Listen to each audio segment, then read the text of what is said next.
Welcome to Ortho Archive from the Orthopaedic Academy. In this series, we dive into the landmark papers that have truly shaped our practice. Today, we're tackling a pivotal trial, one that answered a really fundamental question. When it comes to surgical site prep, is chlorhexidine alcohol actually better than the classic Povidone iodine? So here's our roadmap. First, we'll set the scene and look at why this question was so critical in the first place. Then, we'll get into the nitty-gritty of the study's design. After that, we'll cover the really high-impact results. And finally, we'll talk about what it all means for our daily surgical practice. Let's get started. So, why was this study even necessary? Well, as we all know, surgical site infections, or SSIs, have been a persistent challenge for as long as we've been operating. They're one of the most common and most costly complications we face. And just to put the sheer scale of this problem into perspective, the paper itself highlights a frankly staggering number. We're talking about an estimated 300,000 to 500,000 SSIs every single year in the United States alone. That represents a huge amount of patient morbidity and, of course, a massive cost to the healthcare system. This context led to a really crucial question. We know the patient's own skin is a major source of pathogens. So the thinking was, could we make a real dent in these infection rates by doing something as simple as optimizing the antiseptic prep we use? This is precisely what the authors of this landmark paper set out to determine. Right, let's move on to the trial itself. We're looking at the seminal paper by Darwish and his colleagues, published in the New England Journal of Medicine back in 2010. It was designed to answer this question head-on. Using the PICO framework, which I'm sure you're all very familiar with, helps us break this down. The population was just under 850 adult patients who were all undergoing clean contaminated surgery.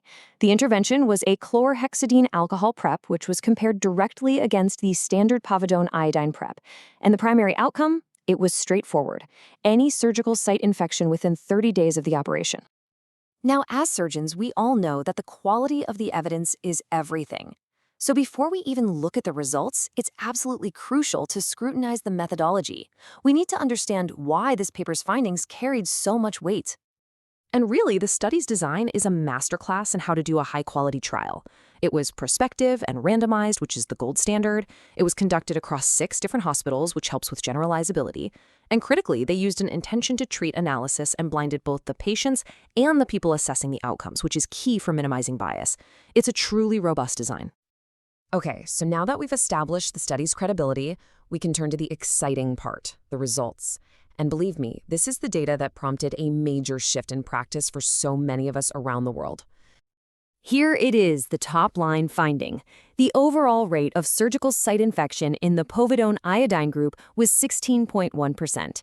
Compare that to just 9.5% in the chlorhexidine alcohol group. That difference was, of course, statistically significant, with a p-value of 0.004. So what does that mean in real terms? Well, it translates to a relative risk of 0.59. In other words, using chlorhexidine alcohol was associated with a remarkable 41% reduction in the risk of getting a surgical site infection. That is a powerful and incredibly meaningful clinical result. Now, if we dig a little deeper into the data, we can see that this benefit was really driven by a significant reduction in both superficial and deep incisional infections.